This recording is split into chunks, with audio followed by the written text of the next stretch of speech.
Watch Doors of Perception, now on Amazon Prime. I think it's just going to get weirder and weirder and weirder, and finally it's going to be so weird that people are going to have to talk about how weird it is. Eventually people are going to say, what the hell is going on? It's not enough to say it's nuts, you have to explain why it's so nuts. The invention of artificial life, the cloning of human beings, possible contact with extraterrestrials. The systems which are in place to keep the world sane are utterly inadequate to the forces that have been unleashed. Welcome back to Forbidden Knowledge News. I'm your host, Chris Matthew. Today my guest is Paul Vecchiet.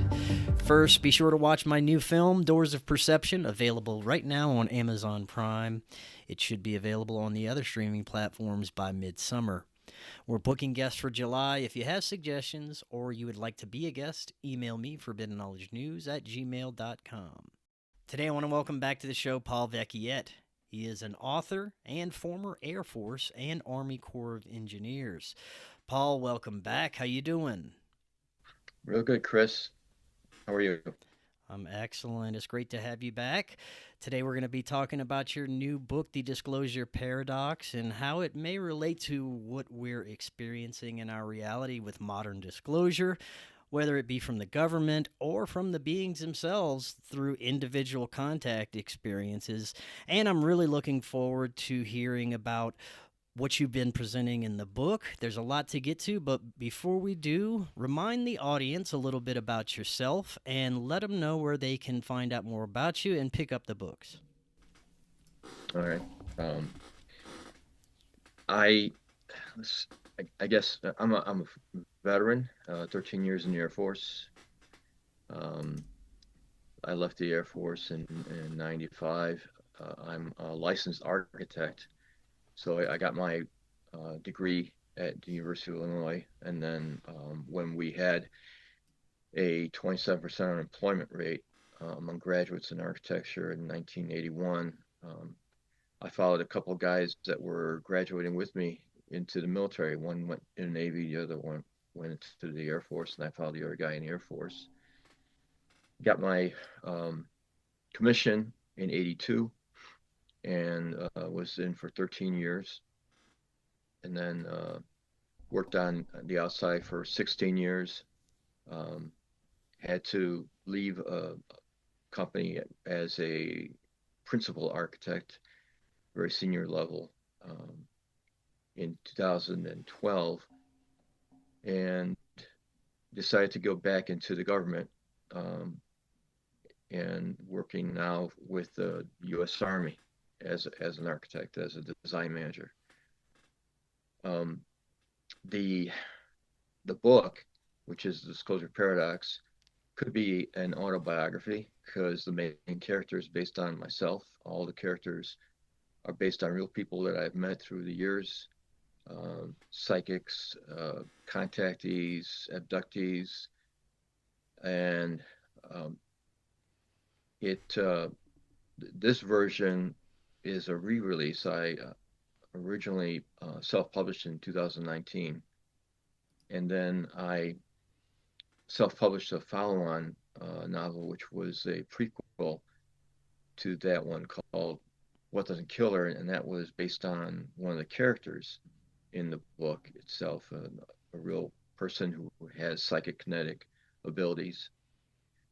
I did not have much success with those two books, and I decided not to write it anymore, but a former Benedictine priest looked up in search extraterrestrials and spirituality and found my first book, and he liked it, and he liked it to the point where he friended me, and then he said, you know what's missing from this book? He said, the Shroud of Turin. And I thought, well, that's interesting. And so what he proceeded to do is he sent me research papers from all over the world from scientists that advocated the shroud as authentic, and that was about the botany, history, art history, archaeology, blood science, forensics, even nuclear sciences. So I started reading these papers, and I thought, wow, this actually would make for a good sequel. And so I put together an outline, gave it to him. He liked it. Then 6 months later, I wrote a manuscript in draft, sent it to him, and he liked it to the point where he's actually written the foreword for that novel. And that novel is a sequel to the first novel. Um, Now, what happened was that I decided to go through the same process of trying to find an agent and a publisher for that second novel. And uh, in through serendipity, through just things that meant to be, I found that editor who was helping me with the query process, and he helped me write the query letter. And he liked what was in the description of the book, so he asked me for the manuscript.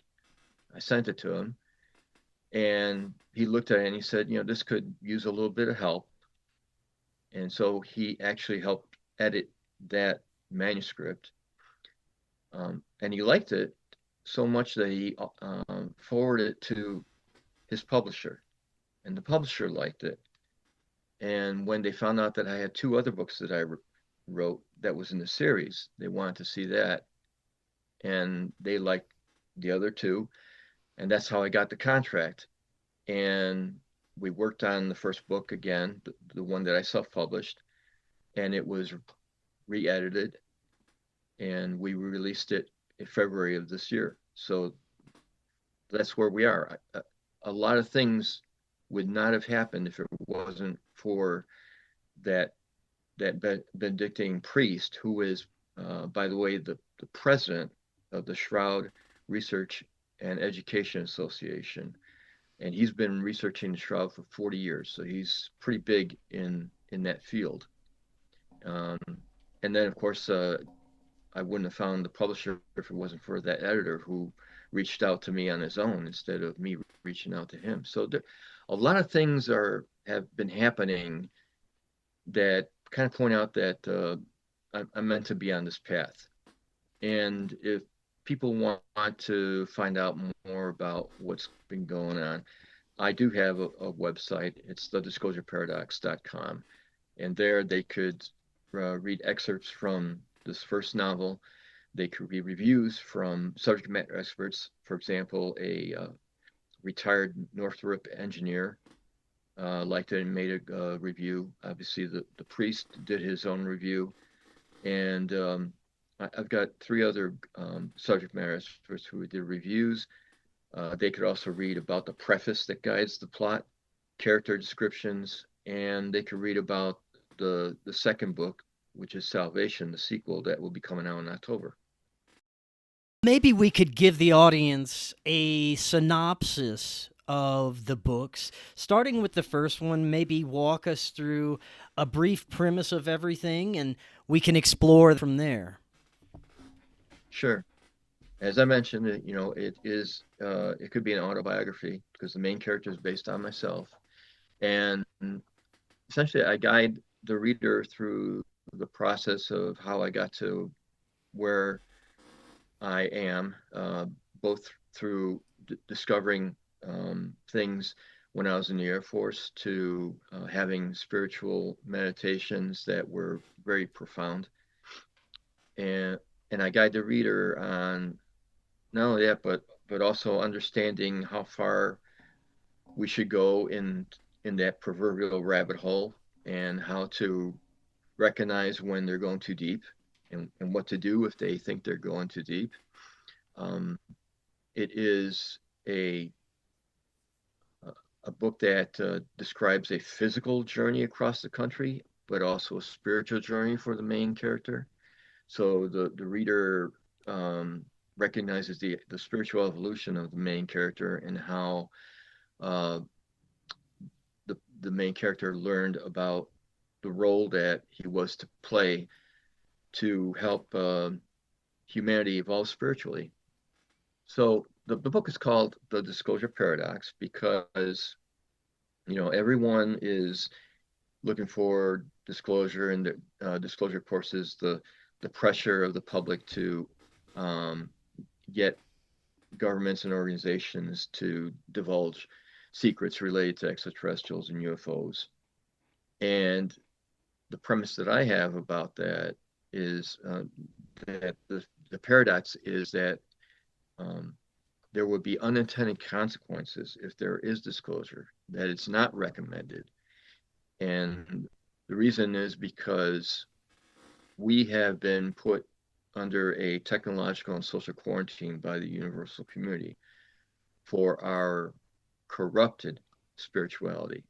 Mm. It all started when we dropped the bombs in Hiroshima, and they recognized that we were children playing with matches, and that we were not spiritually evolved to have that kind of technology, and that our scientists did not understand that when we detonate those bombs and release that so much energy in that amount of time, that it actually affected other dimensions.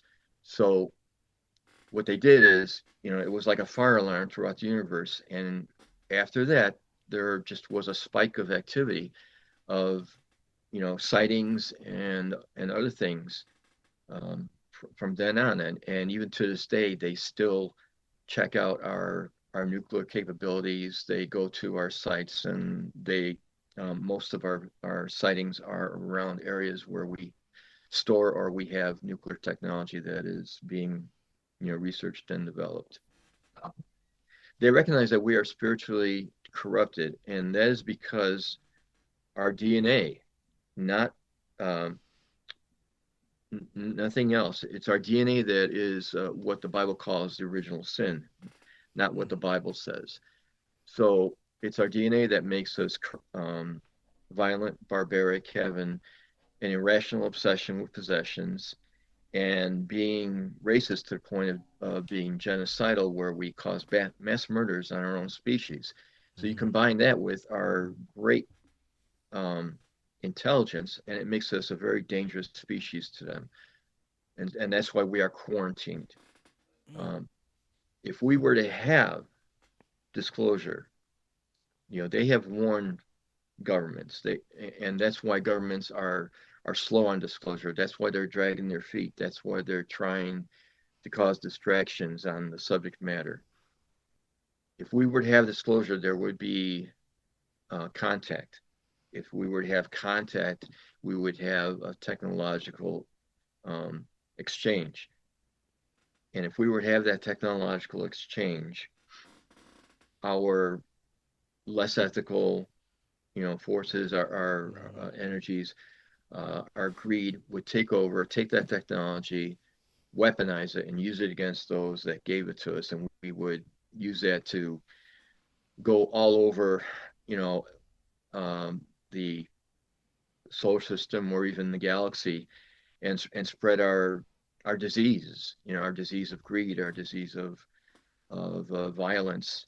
And if we saw species that were different than us, obviously we would be they would be susceptible to being attacked, because we attack our own. So you can imagine what we would do if there were species that were different than us, and we would use all kinds of excuses to do that. We did that during the Monroe Doctrine, Manifest Destiny. We even did it long ago, spreading Christianity. All kinds of excuses are used to conquer other worlds, and that's what they're concerned about. Mm.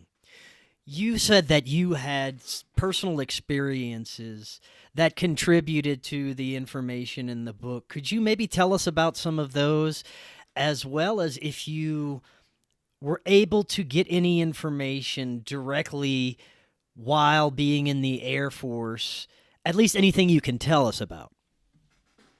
Oh, sure, yeah. And I documented in the book, when I was a captain at Wright-Patterson Air Force Base, which is the cradle of research and development in the Air Force. One of my clients was as a construction manager was Foreign Technology Division. Now, Foreign Technology Division is the organization that spies on other countries and looks at their weapon systems and finds out their strengths, their weaknesses, and looks at opportunities of what we could take advantage of their weaknesses.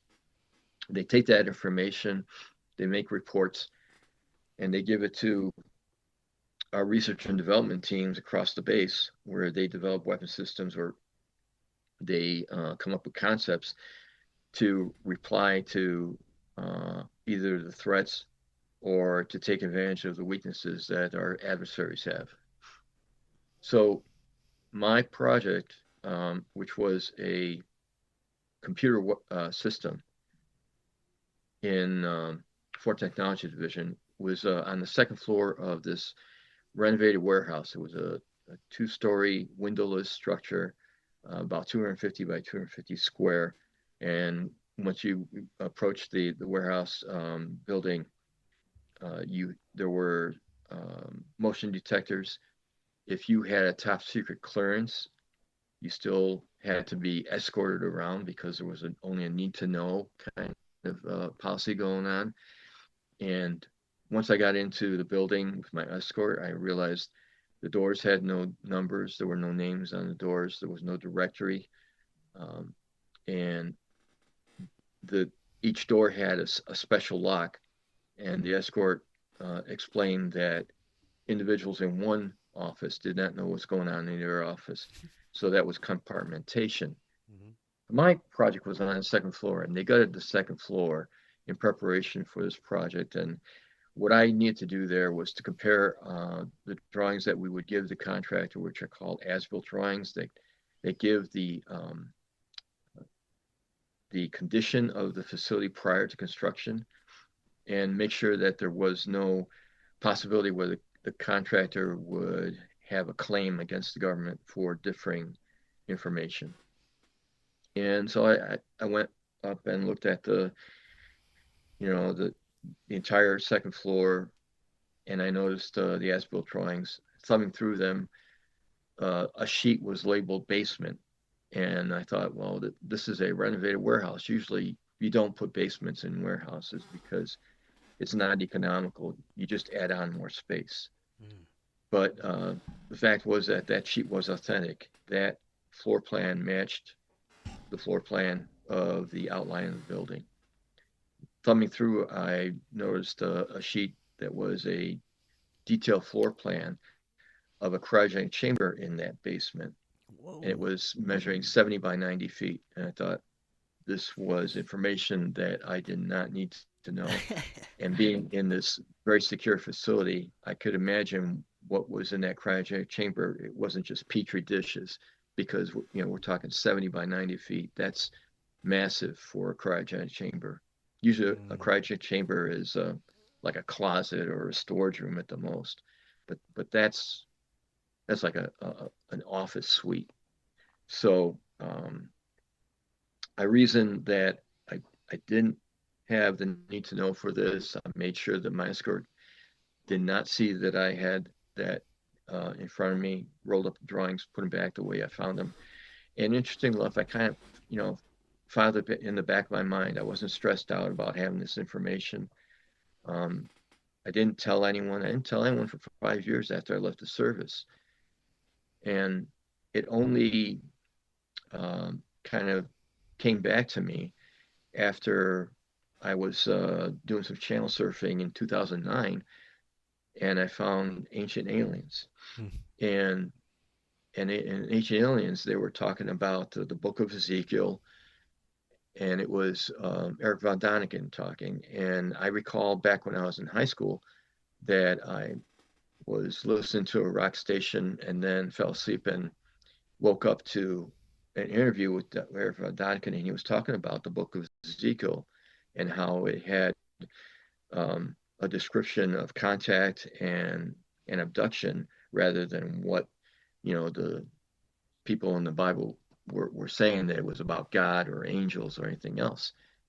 So I recalled that, and then at the same time I recalled what happened to me at Wright-Patterson, And from then, in 2009, I started to get more active in being inquisitive and almost being like a amateur researcher about the topic. And I started to talk to people, um, make contact with people that had interests, similar interests. Not only was I interested in that, but I also interested in the concept of free energy, the um, the various patents that were taken by the government from individuals that would invent things that would help us reduce our dependency on foreign oil and other things. Also, the conspiracy about the big pharma and how that they actually have the cures, but prefer to just give us Right. treatments to promote their own greed. But one thing that I found was that when I was talking to people about that they would also tell me about experiences with having either sightings, having contacts. Some were abducted. Some even claimed that they had implants on their body. And they would talk to me, but they would also advise me that they prefer not to, talk to other people. That they prefer to be very secret about it. So what I did is I set up a um, support group in Facebook and for these people, and we had as many as 300 people. And what I also learned is that some of these people that said that they were abducted also acquired psychic abilities, and so I made friends with many of those, and they also would talk about learning about meditation, and so I started to learn about that. One of the psychic women became my spiritual mentor, and she would go into a trance, and as a medium, a entity that would call themselves the Watchers would contact me and repeat what other psychics were telling me that I had a role to play. But they went further and they told me that my role was to be a counselor and informer. So I reasoned that I needed to set up a blog and get all this information out there. And the blog was called The Red Pill. The group that I set up at Facebook was called Spirits and Healing. And uh, times passed. One of the things that I got through the medium was that these watchers were going to test me. And not long after that, as I got into meditation, I went through a wormhole, and I put that in the book, and that was a profound experience because it was motion and it was vibration and lights and velocity, and my heart was racing. It was, if you saw the film Contact with Jodie Foster, it was just like that, very similar. And once I knew what was happening, I was back in my body. So that's Wow. one of the items that I document in the book. And then a couple of years after that, I was meditating, and uh, I saw a cloud of indigo in front of me. And with that, I also had a feeling of euphoria, which is probably the feeling that people say when they are in a near-death experience. They have this feeling of happiness and love and all that. And that's what I felt. As the cloud dissipated, I saw all across the horizon flashes of indigo, and when I got closer, the euphoria got stronger. And then I got a message that these flashes were spirits, energies that were between lives, and the flashes were them getting uh, downloading their past life or uploading their next life.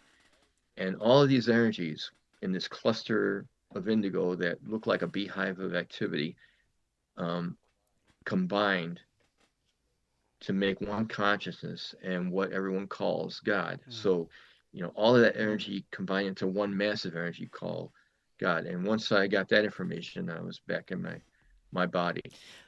So those are the two profound experiences that um, made me realize that I need to, document stuff. But I didn't make a decision to write my book until um, I had to stop the blog and leave the group because when I was released by the one company in 2012 and I decided to get back in the government, I made sure that there was nothing out there where when they would do their search that would make me a risk to them. So I got tired in 2012, and that's when things really started to happen. Um, and I realized that I needed to take that information that I had in the blog and write a book. And one weekend, I sat down, wrote an outline, 31 pages in one weekend. And that kind of thing doesn't happen to a first time writer. I think I had some help on that. And I never strayed from that outline. Right. So that's It's where we so are. interesting how many people, including myself, had a profound spiritual breakthrough or awakening around the time of 2012. And it was a pivotal Wow. period in my life. And not only that, many people that I know. So that's an interesting thing. But I want to go back to how much our military industrial complex knows about the phenomena. How long have they known? And to what extent are they having a relationship with these entities? So we need to separate the government from the military industrial Okay. complex because the military industrial complex acts on their own. Mm. What happened in 53, I think it was 53 or 52, when Eisenhower was approached by two entities. One entity wanted to meet in Florida, and their condition was that we needed to remove ourselves from the nuclear research. They wanted to stop. They wanted us to stop working with the bomb. Eisenhower and at that time MJ-12 recognized that as possibly a Russian plot to disarm us, and so they refused that meeting. They got another invitation, and it was at Holloman Air Force Base to meet with um, the representatives of the reptilians, who were the Greys. They didn't know that they were dealing with the reptilians. They were just thinking that they were meeting with the Greys. And at that time at the meeting, uh, the condition was that they would give us technology, and in return, we would let them abduct livestock and people for research, but that they would not harm the people. Eisenhower didn't like that agreement and left the meeting. But that meeting, uh, he also had members of our military industrial complex, um, Lockheed, Boeing, Bell Labs, Northrop Grumman, and even the L.A. Archdiocese, the bishop was there. They stayed there, and it was the military industrial complex that made the agreement with these entities, not the government. And they've been getting technology, even though it hasn't been that much of a breakthrough technology. They're kind of cheated at us. They've been giving us certain technology, but not the kind where we would be a supreme power compared to them, right? They were careful and take and given us the certain technology, but it's been enough where the military industrial complex has had the power. And Eisenhower warned us about the military industrial complex when he left office. It was kind of a cryptic message. He was careful not to say too much, but Kennedy found out about it and he wanted to do something about it. And obviously he was stopped. Hmm. So there is a military industrial complex. They know a lot about this, and they've been keeping it from us, but they they still don't have the upper hand. It's the reptilians that have an upper hand. After that, they came up with a plan, and it involved a base in Dulce. At that time, the reptilians had a installation underground. It's been there for a very, very long time. And they decided to make a joint laboratory there. But it was not joint between the government and the reptilians. It was the military industrial complex who uses mercenaries. So that's what Dulce is. This is where it becomes very difficult to sift through information. I have so many different researchers and guests on my show that give their understanding of what's happening with the extraterrestrial reality, with interdimensional beings, and there are hundreds of different understandings of what's really going on. Some believe these aren't even physical beings, that they're more of etheric interdimensional intelligences or egregores or thought parasites that can cause us to perceive them as whatever they want us to. Others believe that they are physical beings coming from different planets. Others say that they are semi-physical beings that have the ability to phase in and out of our reality. That's an interdimensional phenomena. And at this point, there's just so much information out there. It's so difficult to sift through. What are your thoughts on those different theories? All of the above. So there are beings that actually cohabitate with us on Earth. Antarctica, Dulce, as I mentioned, Alaska, the Himalayas, Andes, and there is a mythical island off the coast of Ireland where there's also a group there. They're also underwater, under the ocean. But there are interdimensional entities, both good and bad. The malevolent ones I call the archons. And the archons are like emotional vampires. They feed off of our negative energies. They feed off of pain, suffering, even porn, all of those things that are negative. They feed off it, and they're addicted to it. So when someone is addicted to it, they want more and more.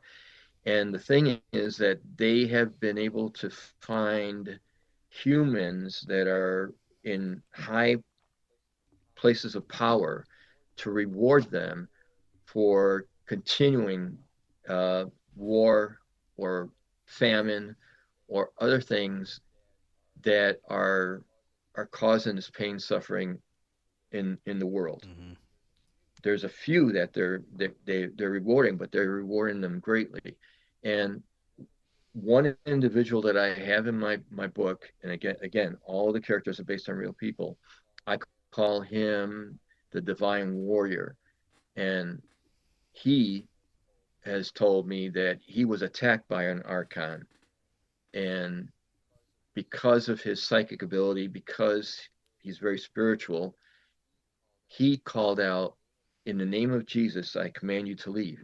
And sure enough, that archon left. So they're afraid of Jesus for some odd reason. Yeah. And I kind of make a note of that for my second novel because it is about the shroud. But we are in a spiritual war. We have been for a long time. I told this to that divine warrior, and um, he opened up to me only because I said that, and something made me say that. We were just going to be meeting and talking about Antarctica. And before we sat down, I just said, wait, you need to know that we're in the middle of a spiritual war and you have a role to play. And he's a high ranking officer. And, and he thought, oh my God, I thought I was going crazy. And he just told me all kinds of things he had had on contact. He had visitations by the one that we call Mary. He was given the sword of Gabriel. He was given a vision of him on Armageddon. Um, all kinds of things. He was given a message that one of our allies in the Middle East is not our friend. Mm. And I kind of, interpreted that in a way that a lot of people would probably be difficult to understand. Probably not But on this show. I think I I go know through what you're that. alluding to, though. Yeah. Yeah. And but a lot of things. And so we are in the spiritual war. And the reason that the archons are continuing that and want us to have all these wars is that what happens when a human passes and the spirit goes to get their download their information, get their next life. Their next life is based on their past life, and if they haven't learned a lesson here on Earth, they need to come back and link with another human eventually to learn the lesson eventually. Mm-hmm. Obviously, if they're involved in violence and in things that are not spiritual, they just keep recycling. And what that does is it prevents the spirits from ascending to the next level to be part of the good group that could be involved in reinforcements towards fighting the malevolent ones. Mm-hmm. So that's what that spiritual battle is about. That's why Earth is so important to both the malevolent ones and our allies, our spiritual allies. And you're right, there are entities that are similar to us in our dimension, but there are many that are interdimensional. There are, I think there are those that people call angels, um, and and that's a real thing. And obviously the um, the warrior, the divine warrior that talked about him getting Gabriel's sword, obviously that has some meaning and that's relevant. So what you ask about, who are these entities? What are they doing? What do they want from us? Every one of them have something to do with us. Some want something bad from us. Many want us to be spiritually evolved. Our universal community wants us to spiritually evolve. They want us to be part of them. And there are individuals like myself that I would call, people that are in this cell, um, this that is involved in advancing the spiritual of the humans. I think that we are part of that. I guess that that plan or that action where we're being used to help advance the humans so that eventually we could spiritually evolve and become with them instead of staying on our own here alone and isolated from the rest of the universal community. What's your understanding of what is unfolding now with the spiritual awakening? We seem to be at a major crossroads.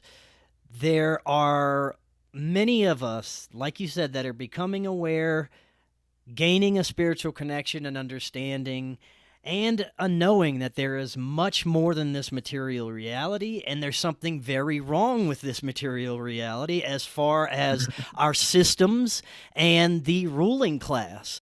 Many believe that during this time, we're going to experience a mass event that will assist in this shifting of consciousness, whether it be another war or disclosure or some sort of other pandemic or high impact event.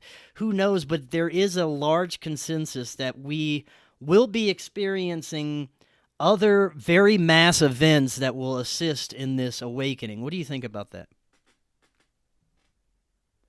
Yeah, it's possible. I feel that my spirit, um, who made a agreement to come back and be in this role of counselor informer. And by the way, I was actually corrected by another spiritual woman that I'm not a counselor informer, that I am a liaison, but um, liaison between who? Between humans and what? I don't, she didn't tell me that part.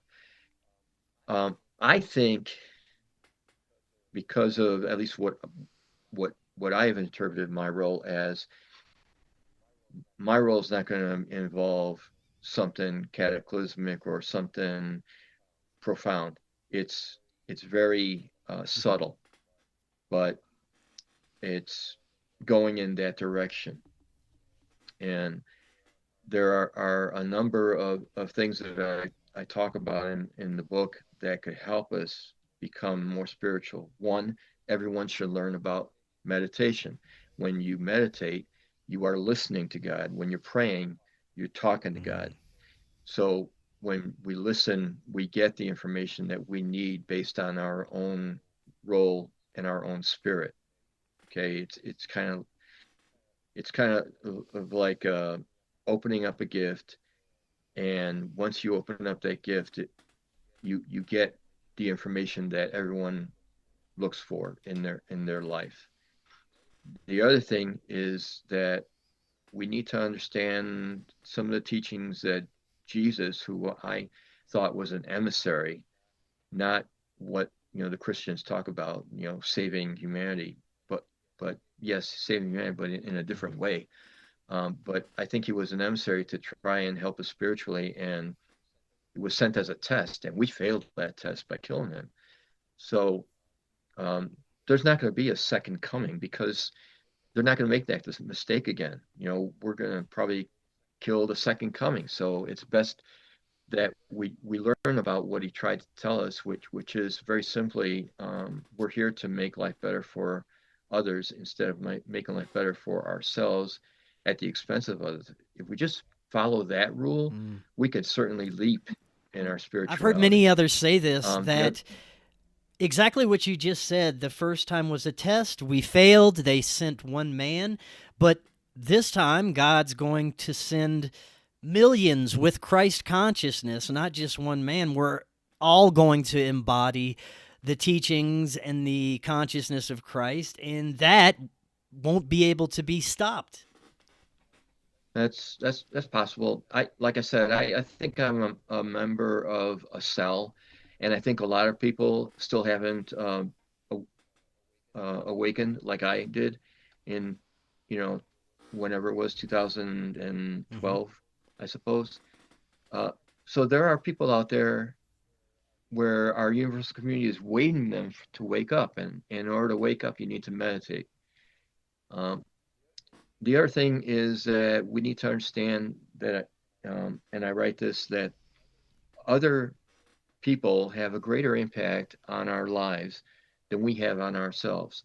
Um, we all are on a path, and there is a destiny. And like it or not, we need to fulfill that role that our spirit um, has been given before we even became human. But um, it's in reality, it's a meandering path, right? It's not a straight path. But if you take a straight line from the time that you're born to your destiny, and then you superimpose that with a meandering path that goes over that straight line, there are points that intersect with that straight line on your meandering path. And those are the points that people could recollect on what got them to where they are. So those are the things that I talk about in the book. You mentioned earlier that there was an infiltration to our DNA and it was fundamentally altered, and that reflects a lot of the evils that we see in the world. Would you say that we're in the process of repairing that right now, and that is what these beings are assisting with as well? That's what my second book is about. And my hypothesis is that, first of all, in that second book, there's an entire chapter about the authenticity of the shroud. And the blood of Christ has no human match. It's got its own type. And the other thing is that the DNA is different from human DNA. They have determined that. That's fact. So things came to my mind, and for some reason I came up with a hypothesis, and I learned that the blood of Christ is mentioned in the Bible in 376 verses, and I don't think that is an accident. I think that was meant to be. I think that's intentional, and it's profound because there's something important about the blood, and obviously we learned that there is something about that. So it's not what the Christians think, because if you read, there's a verse that indicates that his blood will wash away the sins of the earth. And my hypothesis is that, what if in the future we have the technology to harvest his DNA, take it, and then repair our own DNA, and then we would become like him? That's what I think was the intent. You mentioned that we may be eventually accepted into this greater cosmic community. Could you talk a little bit about that? Yeah, that these beings have been around for a very long time, much longer than us. And the reason is that they are spiritually evolved. I have an equation where it's a balance. If a race has the same amount of spirituality as they have a level of technology, then they have a greater chance of survival. And that's what these entities that you see through sightings and through contact and whatever, they the common thing is that they are spiritually evolved.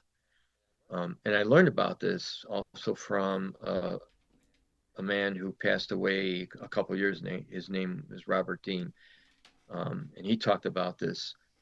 He was a telepath, and he would communicate with these entities, and they would tell him about our spirituality and what makes them superior to us spiritually, and why they would like for us to be like them. We, however, have a very high amount of technology and a very low amount of spirituality. And with that, a race has a greater chance of self-eradicating. Mm-hmm. Obviously, our scientists have indicated that we are 4 minutes to midnight, on that clock. Doomsday clock, yeah. How, inversely, a race that has high spirituality and low technology has a greater chance of being assimilated by a race that is technologically superior, much like what we did to the Native Americans. So it's important for us to reach that balance. And they have told Robert Dean, that they have been able to become spiritual after they got rid of their lust for power and after they have released themselves of the shackles of currency, money, and wealth. And once those two things were gone, they had been able to evolve spiritually in leaps and bounds. And obviously, we're certainly not there yet, but at least we can build towards that. What do you think could really be behind government disclosure and what we're seeing in the mainstream media? The government and the organizations and the military industrial complex uh, welcome as much information as possible, because the more information that is out there, regardless of its fact, the more it benefits those that are trying to hide the truth, because it confuses the public. And not everyone is like you and I that understand what is real and what is not real. You know, that the government allows shows like um, Ancient Aliens and X-Files because they put out information out there that is not factual, and it confuses the public. And like in X-Files, anyone who's watching X-Files who doesn't know what's going on, they take everything as being fantasy, but there's a lot of stuff in there that is factual, and that's why they could get away with it. And the government welcomes, especially in this day and age of AI and the internet and how easy it is to come up with hoaxes. They welcome all that information. Whenever anything comes out, they don't even acknowledge that it's out there. They used to deny, but they don't do that anymore. Now, we got a few minutes left. As far as Okay. solutions and guiding humanity further along this awakening path, you mentioned meditation. What are some other things that we can do individually to assist and help us connect with these intelligences? As I mentioned, treat others the way you would want to be treated. You know, we're here to make life better for um, others instead of making life better for ourselves. Um, what people need to understand is that Earth is a school viewed by the universe. That's why it's important to them. It's the planet that is important. It's the planet that gives us the ability for the spirit to link to us humans and learn about love, about pain, suffering, about beauty, creativity, all the things that make us human. That is why the spirit is linked to us to learn that. And this is the perfect laboratory for that. And so, you know, they are concerned about how we treat the planet. They're not concerned too much about us, but how we treat the planet and make sure we don't destroy it. And um, the important thing is to understand that since it is a school, just like school for us in human terms, it's a fraction of our lifetime. And this school here, our life on Earth, is a fraction of our spiritual lifetime. It's very small in time and compared to the rest of the universe. So we need to understand that this is temporary. Whatever happens here is really temporary, but we need to do the best that we can with what the time that we have. And once we pass, it doesn't matter anymore. We either graduate or we come back. Do you think what is happening is an attempt by the ruling class, by, like you said, the reptilians, to keep us trapped in this materialistic state and prevent us from reaching that spiritual enlightenment?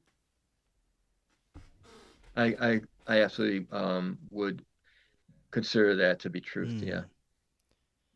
As we were saying earlier, there's things that we can do on an individual basis, but doesn't seem like there are many collective solutions that are beneficial for humanity, especially when it comes to some of these deeper spiritual situations. It seems like the only way through it is for each of us to individually experience it and do our best with this incarnation, because anytime we try the collective thing, it ends up in war or destruction, and it works against us, it seems. Yeah, it starts out with the self, but I would encourage people to meet with people that have similar interests, um, get in with organizations that are altruistic, and that are agnostic, not with an actual religion, but um, look for those type of organizations and people that have a respect for the planet and for the people, and that realize the things that I've been talking about. 100%. Well, Paul, this was great. Before we close out, let the audience know once more the best way that they can pick up the books. All right, here's what the book looks like, and it's if you go on my website, the disclosureparadox.com, there are links there to Amazon, to Barnes and Noble. But if people have a favorite, bookstore in their neighborhood, they could go to that bookstore. The bookstore has this book in the system. They could order it directly through the bookstore. It'll be there in 3 days instead of supporting Amazon, uh, which I have a feeling about them, right? Um, and but it's also available in England through the system there, and Canada has a system there. But and all the links that I mentioned there, if you scroll down in my website, they're all there. You can just punch on a link and get to Barnes Noble. It's also an ebook, so they could read it that way. And it's on Amazon right now. It's half price, and it's been half price ever since it got out. And I don't know how that happens, but it is. Well, there you go. Excellent, Paul. Thank you so much. Like I said, definitely have to speak more in the future, get some updates on your work. And until next time, everyone, have an excellent evening. We will talk again tomorrow. We'll see you then.